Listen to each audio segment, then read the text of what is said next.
Hi అండి, welcome to Shresh kitchen. నేను మీ సునీత. ఈరోజు రెసిపీ నువ్వుల లడ్డు. చాలా సింపుల్గా చేసుకునే హెల్దీ లడ్డు. తెల్ల నువ్వులు బెల్లం కలుపుకుని చేసే ఈ లడ్డు కోసం ముందుగా స్టవ్ పైన కడాయి పెట్టేసుకుని 1 కప్పు తెల్ల నువ్వులు వేసుకుని ఇవి చిట్పట్లాడే వరకు లో టు మీడియం ఫ్లేమ్లో పెట్టుకుని వేయించుకోవాలి. పచ్చి నువ్వుల్లో కాస్త వగరు ఉంటుంది కదా, ఇలా డ్రై రోస్ట్ చేసుకుంటే ఆ వగరు అనేది తెలియకుండా ఉంటుంది.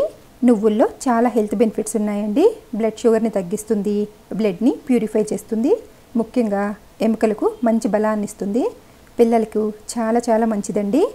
ఇవిలా బాగా వేగిన వెంటనే ప్లేట్లోకి తీసేసుకోండి. ఇదే ప్యాన్లో 4 స్పూన్ల పల్లీలు వేసుకుని వీటిని కూడా వేయించుకోవాలి. పల్లీలను బాగా వేగనివ్వండి, టేస్ట్ బాగుంటుంది. ఈ వేరుశనగలో కూడా చాలా హెల్త్ బెనిఫిట్స్ ఉన్నాయండి. వేరుశనగ స్కిన్కి, హెయిర్కి చాలా బాగా పనిచేస్తుంది. పిల్లల ఎముకలు దృఢంగా ఉండటానికి కూడా బాగా ఉపయోగపడతాయి. ఇవి కూడా వేగిన వెంటనే వేరొక ప్లేట్లోకి తీసేసుకుని స్టవ్ ఆఫ్ చేసేయండి. స్టవ్ ఆఫ్ చేసుకున్నాక 4 స్పూన్ల ఎండు కొబ్బరి పొడిని వేసుకుని ఫ్రై చేసుకోండి. కొబ్బరి పొడి వేసుకుంటున్నాం కదా, ఆ వేడికే ఫ్రై అయిపోతుంది. కడాయి కొంచెం వేడిగా ఉన్నా చాలు, కొబ్బరి పొడి వెంటనే కలర్ చేంజ్ అయిపోతుందండి. అదే ఎండు కొబ్బరి ముక్కలు వేసుకుంటే కనుక వీటిని కూడా లో టు మీడియం ఫ్లేమ్లో పెట్టుకుని 2-3 నిమిషాలు వేయించి తీసుకోవాలి. మనం ఇక్కడ కొబ్బరి పొడి వేసుకుంటున్నాం కాబట్టి ఇలా కాస్త వేయించేసుకుంటే చాలు. ఇప్పుడు మిక్సీ జార్లోకి వేయించుకున్న నువ్వులు వేసేసుకుని 3 యాలకులు కూడా వేసి మిక్సీ పెట్టి తీసుకోవాలి. నువ్వులను కొంచెం బరకగానే మిక్సీ పెట్టుకోండి. లేదు మెత్తగా మిక్సీ పెట్టుకోవాలి అనుకుంటే కనుక 2-3 స్పూన్ల వేయించిన నువ్వులను పక్కకు పెట్టేసుకుని మిగతా నువ్వులను మిక్సీ జార్లో వేసుకుని మెత్తగా మిక్సీ పెట్టి తీసుకోండి.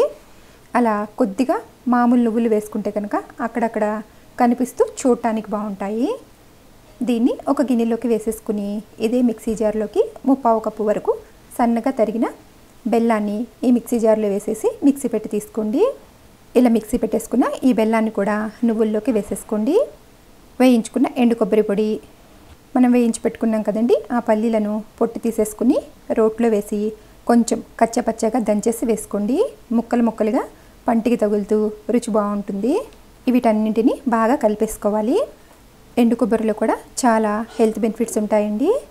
ఇలా అంతా కలిసేలా కలిపేసుకుని చిన్న ఉండలుగా చుట్టుకోవాలి. లడ్డూలు ఇలా బాగా వచ్చేస్తాయండి ముద్దలాగానే. లేదు కొంచెం నెయ్యి వేసుకుని చుట్టుకోవాలి అన్న కాస్త నెయ్యి వేసి లడ్డూలు చుట్టుకోవచ్చు.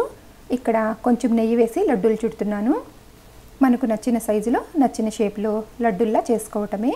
ఈ లడ్డూను రోజుకొకటి లంచ్ బాక్స్లో పిల్లలకి పెట్టామంటే మంచి బలాన్ని ఇస్తాయండి.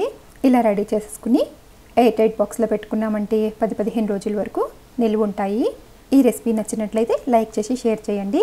అలాగే మన ఛానల్ను ఫస్ట్ టైం చూస్తుంటే కనుక సబ్స్క్రైబ్ చేసి పక్కనే ఉన్న బెల్ ఐకాన్ని క్లిక్ చేయండి. Thank you for watching.